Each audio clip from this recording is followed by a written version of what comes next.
ನಮಸ್ತೆ. ಇಂದಿನ ವಿಶೇಷ ನುಗ್ಗೆ ಸೊಪ್ಪಿನ ಪರೋಟ. ನುಗ್ಗೆ ಸೊಪ್ಪಿನ ಪೌಷ್ಟಿಕಾಂಶವನ್ನು ರುಚಿಯಾದ ಪರೋಟ ರೂಪದಲ್ಲಿ ಸವಿಯಲು ಇದು ಒಂದು ಸರಳ ಮತ್ತು ಆರೋಗ್ಯಕರ ವಿಧಾನ. ಕರಿಬೇವಿನ ಸೊಪ್ಪು ಮತ್ತು ನುಗ್ಗೆ ಸೊಪ್ಪಿನ ಪರಿಮಳ, ಹಸಿಮೆಣಸಿನಕಾಯಿಯ ಖಾರ, ಜೀರಿಗೆ ಮತ್ತು ಬೆಳ್ಳುಳ್ಳಿಯ ಒಂದು ಕಂಪು ಈ ಪರೋಟವನ್ನು ಇನ್ನಷ್ಟು ವಿಶೇಷವಾಗಿಸುತ್ತದೆ. ಸುಲಭವಾಗಿ ತಯಾರಿಸಬಹುದಾದಂತಹ ಈ ಪರೋಟ ಬೆಳಗಿನ ಉಪಹಾರ, ಮಕ್ಕಳ ಲಂಚ್ ಬಾಕ್ಸ್ ಮತ್ತು ಸಂಜೆ ಊಟಕ್ಕೂ ಒಂದು ಆರೋಗ್ಯಕರ ಆಯ್ಕೆ. ರುಚಿಯಾದ ಈ ಆರೋಗ್ಯಕರ ಪರೋಟಗಳನ್ನು ಹೇಗೆ ತಯಾರಿಸೋದು ನೋಡೋಣ ಬನ್ನಿ. ಮಿಕ್ಸಿ ಜಾರ್ಗೆ 1 ಟೀ ಸ್ಪೂನಷ್ಟು ಜೀರಿಗೆ, ಖಾರಕ್ಕನುಗುಣವಾಗಿ ಹಸಿರು ಮೆಣಸಿನಕಾಯಿ, ಸ್ವಲ್ಪ ಕರಿಬೇವಿನ ಎಸಳುಗಳು, 1 ದೊಡ್ಡ ಗೆಡ್ಡೆ ಬಿಡಿಸಿದ ಬೆಳ್ಳುಳ್ಳಿ ಎಸಳುಗಳು, ಸ್ವಲ್ಪ ಕೊತ್ತಂಬರಿ ಸೊಪ್ಪು ಮತ್ತು 1 ಬಗಸೆಯಷ್ಟು ನುಗ್ಗೆ ಸೊಪ್ಪಿನ ಎಲೆಗಳನ್ನು ಹಾಕಿ ಕೊನೆಯಲ್ಲಿ ಪರೋಟದ ರುಚಿಗನುಸಾರವಾಗಿ ಕಲ್ಲುಪ್ಪನ್ನು ಸೇರಿಸಿ ಇವೆಲ್ಲವನ್ನು ತರಿತರಿಯಾಗಿ ರುಬ್ಕೊಳ್ಳೋಣ. ಈ ರೀತಿ ಡ್ರೈ ಆಗಿ ಗ್ರೈಂಡ್ ಮಾಡಿದ ಮೇಲೆ ಸ್ವಲ್ಪ ನೀರನ್ನು ಸೇರಿಸಿ ಫೈನ್ ಪೇಸ್ಟ್ ಆಗೋ ರೀತಿ ರುಬ್ಬಿಟ್ಕೊಳ್ಳೋಣ. ಪರೋಟದ ಹಿಟ್ಟನ್ನು ತಯಾರಿಸಲು ಒಂದು ಪಾತ್ರೆಗೆ 2 ಕಪ್ಪಷ್ಟು ಗೋಧಿ ಹಿಟ್ಟನ್ನು ಹಾಕಿ, ಅರ್ಧ ಟೀ ಸ್ಪೂನಷ್ಟು ಅಜ್ವೈನನ್ನು ಸೇರಿಸಿ, 2 ಟೀ ಸ್ಪೂನಷ್ಟು ಎಳ್ಳನ್ನು ಸೇರಿಸಿ, ರುಬ್ಬಿದಂತಹ ಮಿಶ್ರಣವನ್ನು ಸೇರಿಸಿ ಎಲ್ಲವನ್ನು ಚೆನ್ನಾಗಿ ಮಿಕ್ಸ್ ಮಾಡ್ಕೊಳ್ಳೋಣ. ನುಗ್ಗೆ ಸೊಪ್ಪು ಐರನ್, ಕ್ಯಾಲ್ಶಿಯಂ, ವಿಟಮಿನ್ಸ್, ಆ್ಯಂಟಿ ಆಕ್ಸಿಡೆಂಟ್ಸ್ ಮತ್ತು ಹಲವು ಪೋಷಕಾಂಶಗಳನ್ನು ಒಳಗೊಂಡಂತಹ ಸೊಪ್ಪು.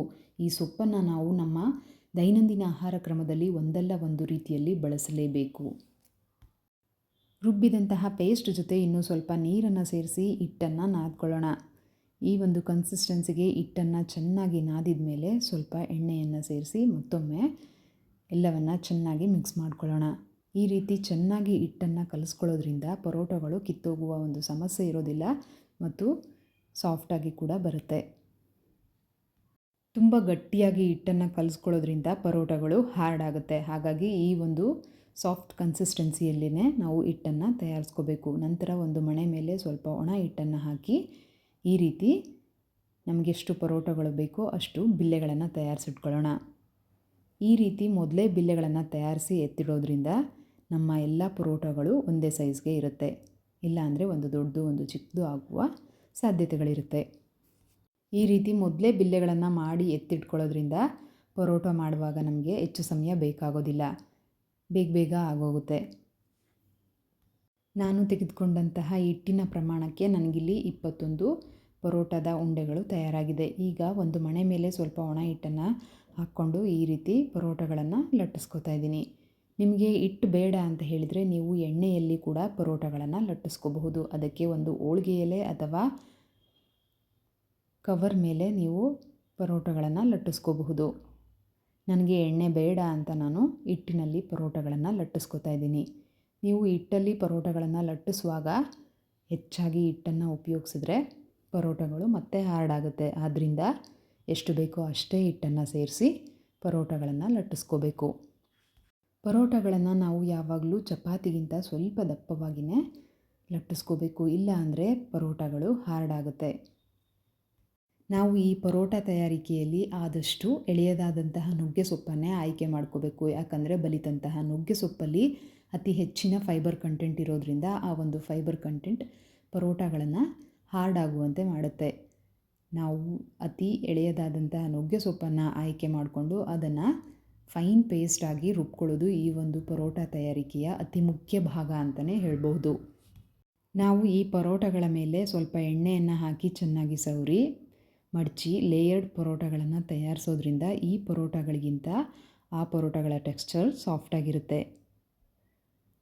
ಇದೇ ರೀತಿ ಎಲ್ಲ ಪರೋಟಗಳನ್ನು ಲಟ್ಟಿಸಿ ತೆಗೆದಿಟ್ಕೊಂಡ್ಮೇಲೆ ಈ ಒಂದು ಪರೋಟಗಳನ್ನು ಬೇಯಿಸ್ಕೊಳ್ಳೋದಕ್ಕೆ ಒಂದು ಕಬ್ಬಿಣದ ಹಂಚನ್ನು ಬಿಸಿಗಿಟ್ಟು ಹಂಚು ಬಿಸಿಯಾದ ಮೇಲೆ ಫಸ್ಟ್ ಪರೋಟಗೆ ನಾನು ಸ್ವಲ್ಪ ಎಣ್ಣೆಯನ್ನು ಸೇರಿಸಿ ಪರೋಟವನ್ನು ಹಂಚು ಮೇಲೆ ಹಾಕಿದೆ. ಯಾಕೆ ಅಂದರೆ ಫಸ್ಟ್ ಚಪಾತಿ ಅಥವಾ ಪರೋಟಗಳನ್ನು ಬೇಯಿಸುವಾಗ ಸ್ವಲ್ಪ ಎಣ್ಣೆಯನ್ನು ಹಾಕೋದ್ರಿಂದ ಅದು ಹಂಚಿಗೆ ಹಿಡಿಯೋದಿಲ್ಲ ಅಂತ.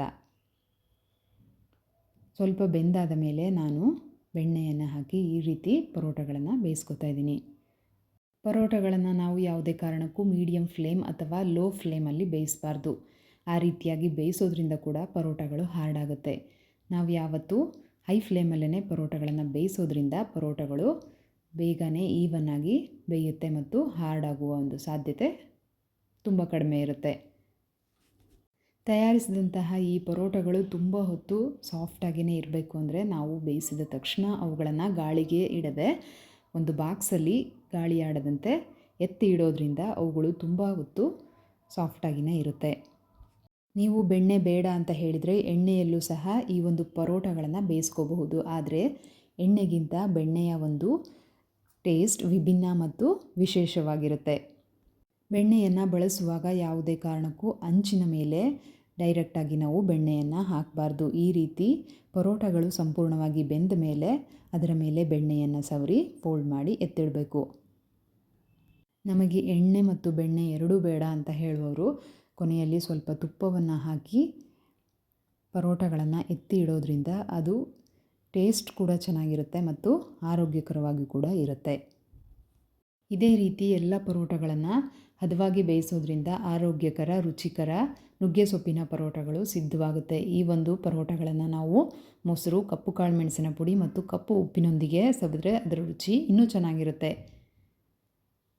ತುಂಬ ಸಮಯದ ನಂತರವೂ ಇದೇ ರೀತಿ ಸಾಫ್ಟಾಗಿರುವಂತಹ ಈ ಒಂದು ಆರೋಗ್ಯಕರ ಪರೋಟಗಳನ್ನು ನೀವು ಸಹ ನಿಮ್ಮ ಮನೆಗಳಲ್ಲಿ ಪ್ರಯತ್ನಿಸಿ. ಉತ್ತಮ ಆಹಾರದೊಂದಿಗೆ ಉತ್ತಮ ಆರೋಗ್ಯ ನಿಮ್ಮದಾಗಲಿ. ವಂದನೆಗಳು.